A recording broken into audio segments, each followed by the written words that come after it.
Welcome to Standing Post. I'm your host, Abel Trevino, and as part of our Military Appreciation Month, we're talking to Secret Service CIO and retired U.S. Marine Corps Brigadier General Kevin Nally.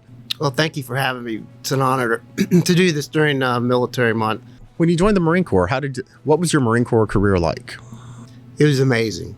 So just for everybody's background, you join the Marine Corps. Of course, you go to Officer Candidate School, then you go back to Quantico for what we call the basic school, TBS, for 6-7 months. I was being humble here. I was in the top 10 of my class, so I knew I would get my first choice. Okay. So you had a choice by specialty, and then you had a choice by duty station. So they had one opening in Hawaii, and it was communications. But communications back then was IT, basically what it is today, radio wire, computers, etc. So I put that down as my first choice.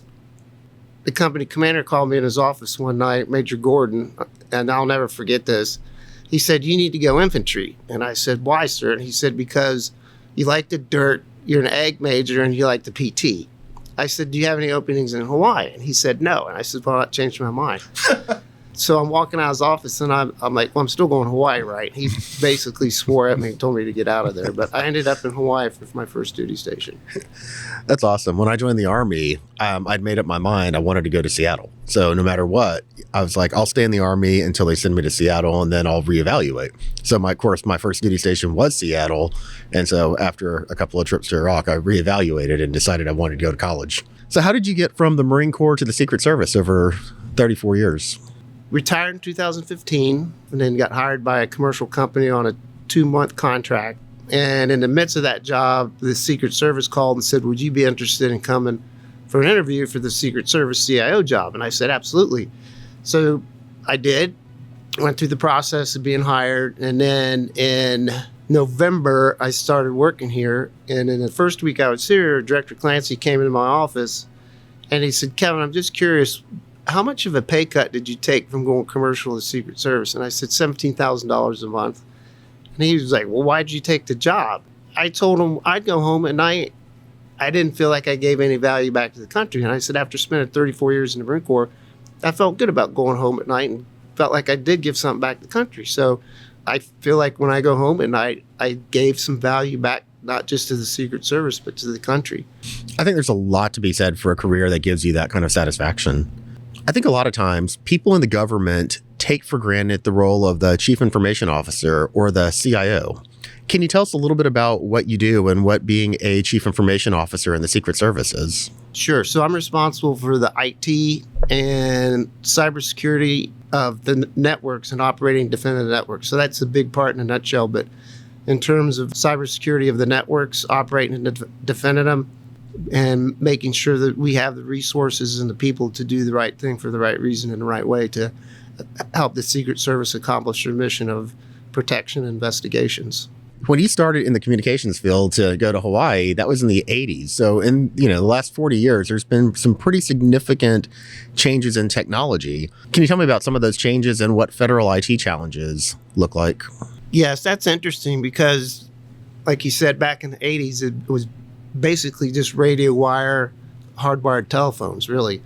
And then as the years progressed, it started becoming more computerized, and the terms kind of changed. People used to say I do communications, then they used to say I do IT, and I've noticed in the last 10, 12 years, people don't say they do IT anymore. Now they say they do cybersecurity, and then now they're starting to say, well, I do artificial intelligence. We kind of view AI as a threat, but on the same token, I was reading the other day about how the country singer Randy Travis had a stroke 14 years ago and hasn't been able to sing, but they also used AI to recreate his voice and he could release a new song.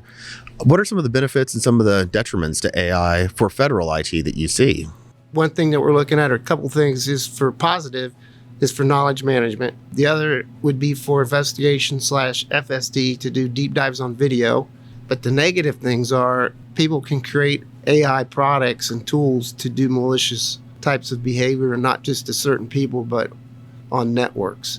And I think what people have to think about and remember is these AI products that are being produced are produced by human beings. So they're writing the code, they're writing the algorithms, So there is potential for human error.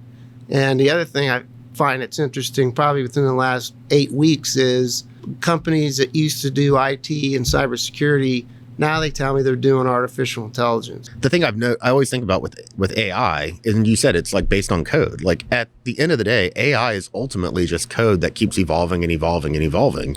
I've always found it fascinating that we have a tendency to think of AI as something that's thinking and actually being artificially intelligent, but it's just code that's recalling lines and what's been programmed to. Right, and it's looking for answers from the information you put into it.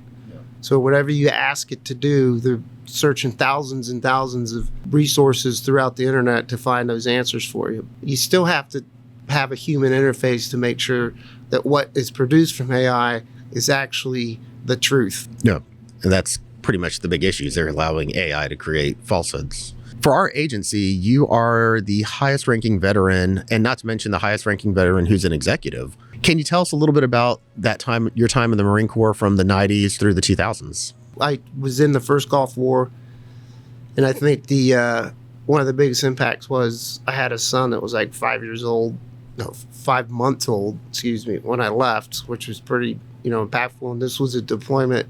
You're going to war, you don't know when you're going to come back. From there, I went to Parris Island. So got to see a transformal process of training young recruits, which was very interesting. So a lot of transition, a lot of new people, a lot of new equipment to train on and training young Marines. In preparing for this interview, I kind of peeked your bio and noticed that you've done a lot of really cool things when you were in the Marine Corps. You were a rescue diver. You led the Marine Corps' martial arts program. You deployed to the first Gulf War. You deployed to Operation Iraqi and Enduring Freedom and the Central Command environment. What are some of the highlights of your Marine Corps career, or something that really stands out? One, I'd say the first would be the rescue diver. I was also a young communications officer, and I was thinking about getting out of the Marine Corps. And the captain at the time said, "How would you like to go to scuba school and become a rescue diver?" And I said, "Absolutely," because I was in a rescue squadron at the time. And that, first off, kept me in the Marine Corps. Another significant event in my Marine Corps career was when I was a lieutenant colonel. I was asked to interview to be the second director of the Marine Corps Martial Arts Program, which we call MCMAP. I drove from Parris Island to Washington, D.C., met with General Jones, who was the commandant at the time. So I'm interviewing with General Jones. He's asking me questions, and then he says, "Do you have any questions of me?" And I said, "Well, just curious, being a young lieutenant colonel and you're the commandant, what are your priorities?" And he says, "Well, it's not acquisition, can't really fix that.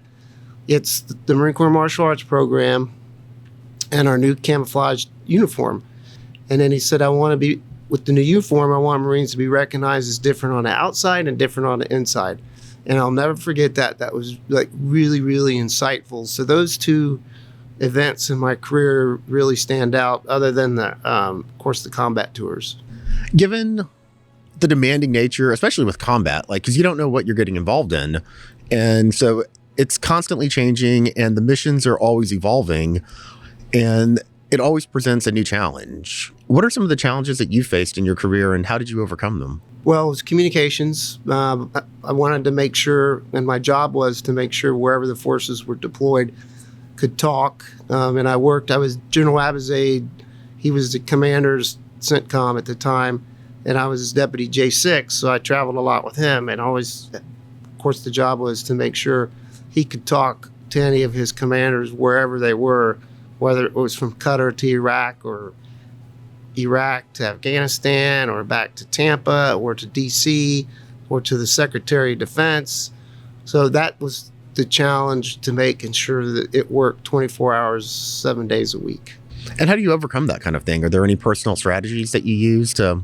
Keeping the troops motivated, leading by example, and treating them with respect, the way I'd like to be treated, regardless of rank or structure or age. And when they did great things, rewarded them for it. And when they didn't do great things, you pulled them off to the side in private and talked to them about it, like, what was the issue? What's your issue? What can I do to help you? Et cetera. So I just think it's being transparent and taking care of your people. And I think That kind of respect with other people goes a long way to building bonds and that kind of camaraderie and teamwork that really, it has a huge impact in the military. Is your approach any different from when you were in the military to how you engage with, coworkers in a civilian environment? Yes.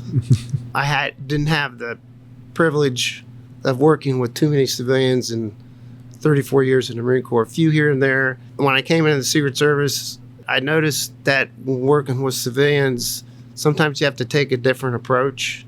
I can't be the Marine around them, but I like to walk around, one, just to say hello, two, to make sure that they know I'm available if they need me, ask them how's it going. I like to talk with people, my people, and ask if they need anything from me, whether it's resources or additional bodies or too much work, etc. So I think they appreciate that even if I can't help them. One thing I learned in the Marine Corps was when I was a lieutenant is they told us to create a platoon commander's notebook, put all the names of your platoon in it, go around and talk to them individually. Where are you from? What's your favorite sport? Are you married? Do you have children? Any issues you have that I need to know about? When's your birthday? And then you get to know them that way and you update it periodically. And, if you're going to go talk to one of them, you kind of go back to the book and get a little quick review on it. And then another thing that I think really paid off for me was after the first Gulf War, I picked 10 of my best Marines that I worked with, and I wrote their parents a personal note to tell them how proud of them I were and how proud of you as raising these fine young men. They were all men at that time. And then the other thing I learned from one of my commanders in Okinawa, he would send a personal birthday note out to every one of his Marines. And I took that with me. Me having like over 300 people work for me here, it's a little hard. So I do an email once a month to the workforce and say, hey, happy birthday, take a day off. And then one of my, I call them CCIRs, Commanders Critical Information Requirements, was anytime a member of my staff or one of my workforce people has an illness, baby, getting married, family illness, or their illness, I immediately want to know about it. And I know you're really good about that because in our Monday meetings, you always ask about everyone's family. When someone's sick or they're out, you always inquire how they're doing, if there's anything that they need. And so I know the people in that meeting definitely appreciate having a leader that thinks that way. After being in the military for so long, did you find it difficult to transition to a federal position? And were there any resources that you used to help with any transition issues you had? The transition was really easy. I was very much supported by the staff upstairs, and I just used the skills that I learned as being a Marine officer and brought those to the Secret Service. When I was in the military, I picked up a ton of really random skill sets that anyone in the military has to pick up. And veterans tend to bring those skill sets with them when they join a federal position. Can you speak to some of the benefits of hiring veterans, especially what veterans bring when they come to federal work? Yes, I work with, I wouldn't say a lot, but vets that reach out to me to say, sir, can you put me on a path to get a job, not necessarily with the Secret Service, but in the government? And I always say, sure. And so one, I'll look at their resume, and then a lot of times what I'll tell them is you have to take your military skills that you have written down here on your resume and translate them into civilian skills. There is a chart that has all the ribbons in the Department of Defense. These are the civilian job skills compared to these ribbons that you have. And I tell them to use that chart and make sure it's broken down so civilians understand what you're talking about. That chart sounds brilliant. I didn't even know that existed. So, I'm very comfortable with my job now, so I probably won't be applying for new jobs anytime soon. But if I were, I would definitely hunt that down. Well, it's good to have handy in case you come across veterans to go, oh, that's awesome. Yeah. Okay, look, you got these ribbons, but your resume doesn't say what you actually did. So you need to break it down a little bit better. What advice do you give to any Marines who are looking to, their time's ending and they're looking for that next career in federal service? Network. Use existing IT cyber companies that provide training for those Marines or generally any service member transitioning. Start a LinkedIn page if you don't have one. Get a good resume together. Start calling people like me. Email them, say, hey, what you got anything for me out there? That's probably the biggest thing I recommend is the networking and having a solid resume. One thing I'd be remiss if I didn't touch up on is you've had a string of high profile, high stress positions. How did you find a way to maintain some semblance of a work-life balance? Easily. I'll break it down in this. My Jesus and my church come first. Family comes. But I also think when the work is done, it's time to go home.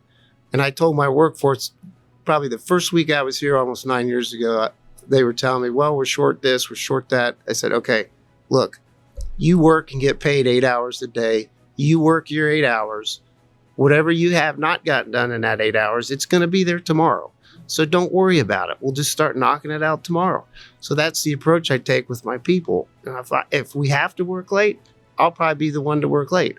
I know I've been all over the map with this interview and we've covered a huge swath of topics. Is there anything that you'd like to leave for our guests? Don't stress.